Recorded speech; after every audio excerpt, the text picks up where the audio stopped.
الحمد لله رب العالمين. الحمد لله الذي فرض الجمعة للمؤمنين لنكون من الذاكرين، والصلاة والسلام على رسول الله الذي أرسل رحمة للعالمين، نبينا وسيدنا محمد وعلى آله وصحبه وذرياته وأمته إلى يوم الدين. أما بعد، فيا عباد الله، أحباب الله وأحباب رسوله صلى الله عليه وسلم، أوصي نفسي وإياكم بتقوى الله فقد فاز المتقون، فلا تموتن إلا وأنتم مسلمون. فقال تعالى: يا أيها الذين آمنوا اتقوا الله حق تقاته ولا تموتن إلا وأنتم مسلمون. Hadirin jamaah Jumat rahimani wa rahimakumullah. Kita mengawali khutbah Jumat ini dengan bersyukur pada Allah Subhanahu wa taala. Alhamdulillah, kita masih diperkenankan sampai dengan detik ini untuk beriman dan membuktikan keberimanan kita kepada Allah dengan menunaikan ibadah Jumat berjamaah. Semoga Jumat ini dijadikan oleh Allah Subhanahu wa taala sebagai Jumat terbaik di antara sekian Jumat yang telah kita tunaikan. Hadirin, seperti diketahui bahwa khutbah Jumat itu dipandang sah berlangsung jika setidaknya memenuhi 5 rukun yang pokok. Ada satu bagian yang diperdebatkan di kalangan ulama, namun ulama sepakat dengan 5 pilar, 5 rukun yang pokok ini. Pertama adalah hamdalah, memuji Allah Subhanahu wa taala dengan mengawali khutbah. Kedua adalah salawat, bersalawat pada Rasulullah sallallahu alaihi wasallam. Yang ketiga adalah wasiat, mengingatkan jamaah untuk meningkatkan takwa kepada Allah Subhanahu wa taala. Yang keempat adalah penyampaian setidaknya ayat-ayat Al-Qur'an atau bagian dari hadis Nabi Muhammad sallallahu alaihi wasallam. Dan yang kelima pada khutbah yang kedua ditutup dengan doa.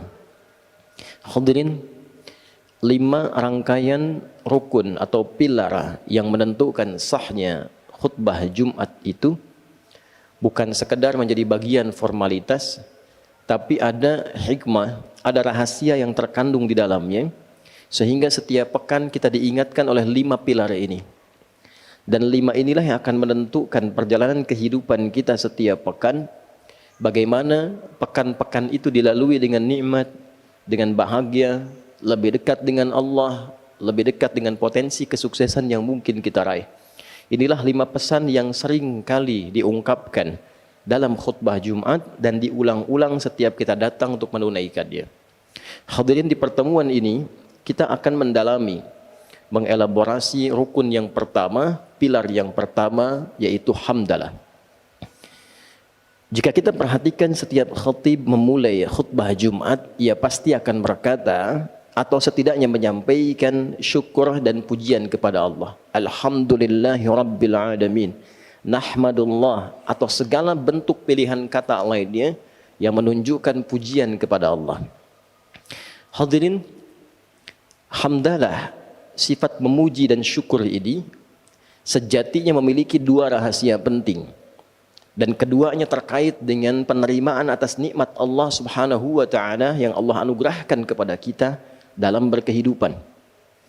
Hamdalah sebagai ungkapan ekspresi syukur kita kepada Allah atas nikmat yang diberikan oleh Allah kepada kita, memberikan karunia yang pertama adalah membangun sifat qanaah.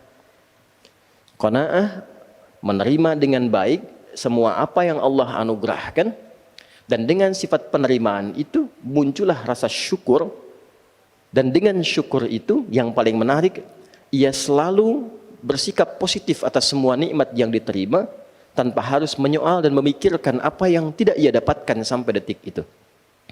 Kita mendapatkan nikmat dari Allah, sepeda, muncul sifat qanaah, alhamdulillah. Kita tidak harus berpikir tentang orang yang punya motor. Kita tidak sibuk berpikir tentang pajaknya orang yang punya Alphard. Kita tidak harus sibuk berpikir tentang apa yang tidak kita miliki. Itulah qanaah. Saat ini alhamdulillah Allah berikan rizki cukup kita untuk mengontrak. Alhamdulillah, mengontrak dipetakan, mengontrak rumah. Tidak harus kita berpikir dengan rumah yang ditempati oleh orang lain. Di qanaah itu membangun sifat menerima yang melahirkan kepuasan. Alhamdulillah, terima kasih ya Allah. Engkau berikan sejatinya padaku nikmat sampai detik ini yang tidak engkau titipkan kepada hamba-hambamu yang lain. Itulah qanaah. Alhamdulillah, selama sepekan cobalah hitung berapa banyak nikmat yang Allah berikan kepada kita.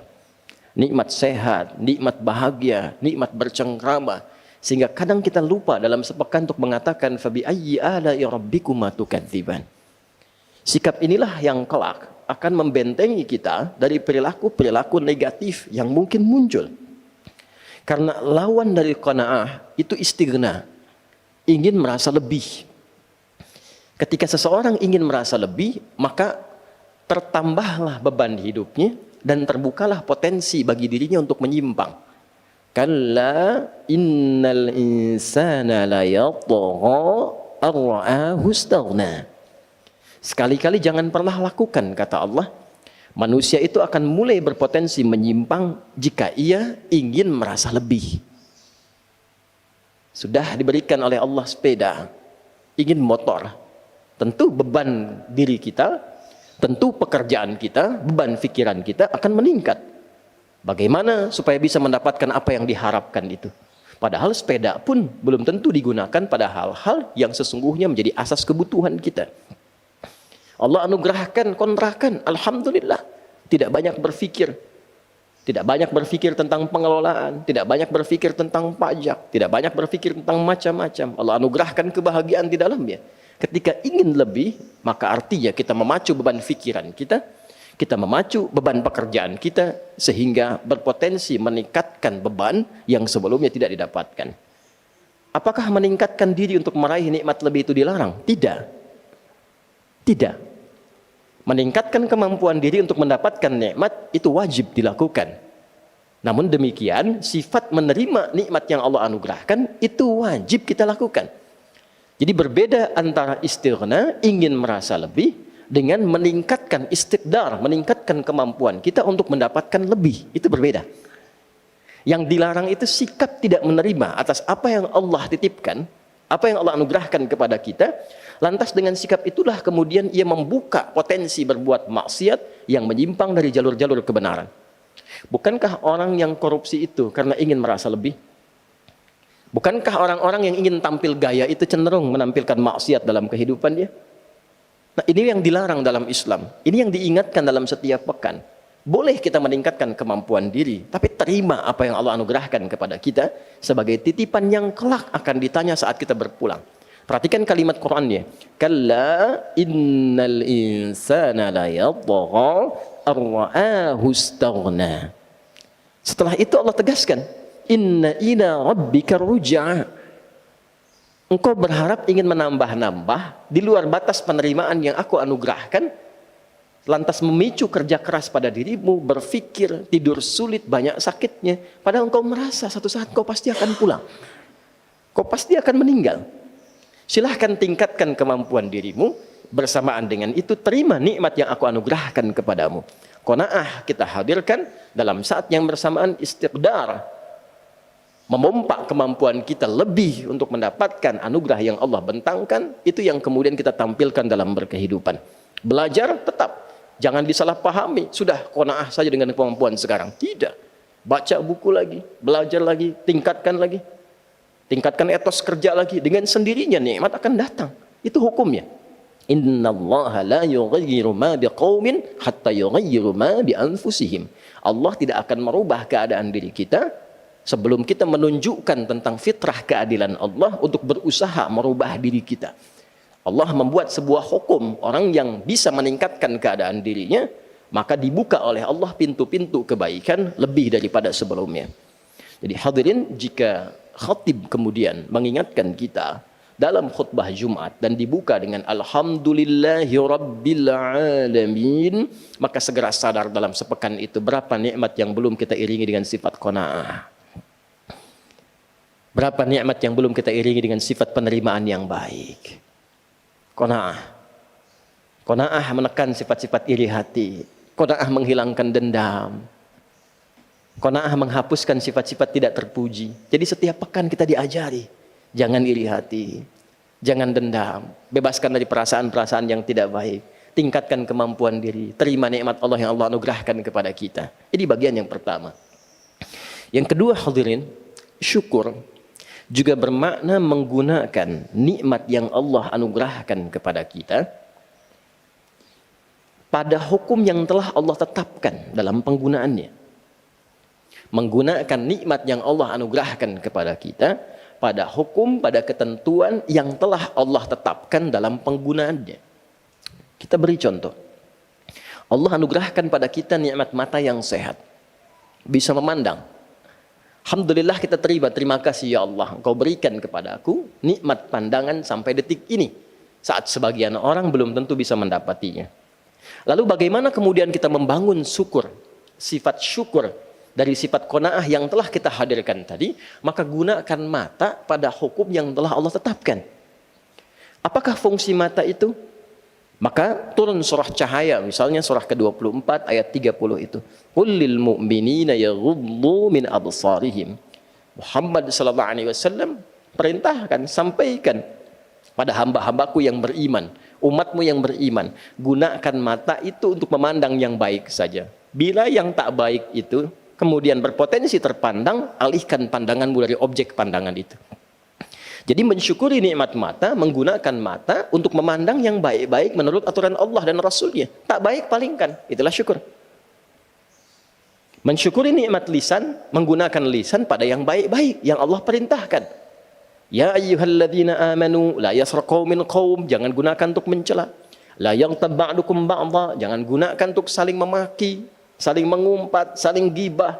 Man kana yu'minu billahi wal yawmil akhir falyaqul khairan aw liyasmut. Siapa yang merasa beriman pada Allah dan hari akhir, gunakan lisannya pada yang baik-baik saja, berkata yang baik, tak mampu dia diam. Itulah mensyukuri nikmat lisan sampai ke ujung kaki. Jadi kita jangan bicara dulu mensyukuri nikmat sepeda, nikmat motor, nikmat pakaian, nikmat harta. Ini dari ujung kepala sampai ujung kaki selama sepekan ini sudah disyukuri atau belum? Jangan-jangan datang Jumatan lisannya baru digunakan untuk mencaci orang lain. Datang Jumatan telinganya baru digunakan untuk mendengar perbuatan maksiat. Datang Jumatan fikirannya malah menerawang. Bahkan dalam saat khutbah Jumat digunakan pada hal-hal yang berbau maksiat. Itu belum syukur namanya. Karena itulah ketika khatib mengatakan Alhamdulillahi Rabbil Alamin. Ingat semua nikmat yang Allah anugerahkan pada kita. Nikmat kesehatan, udara, keluarga dan seterusnya. Lalu setelah itu gunakan semua nikmat ini dan evaluasi pada semua ketentuan yang Allah tetapkan. Lihat nikmat ada orang tua, sudah didoakan atau belum? Orang tua dekat dengan Allah atau tidak? Sudah sholat atau belum? Ada anak-anak sudah bisa baca Quran atau belum? Dekat dengan Allah atau tidak?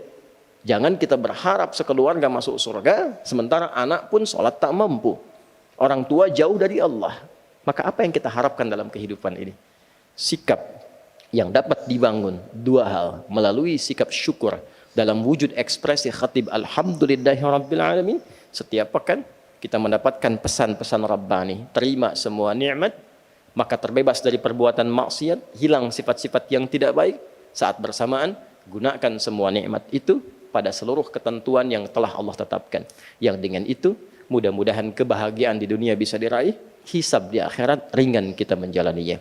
Barakallahu li wa lakum fil Qur'anil azim wa nafa'ni wa iyyakum bima fihi minal ayati wa dzikril hakim wa taqabbala minni wa minkum tilawatahu innahu huwas samiul alim. Ud'ullaha yastajib lakum jami'an.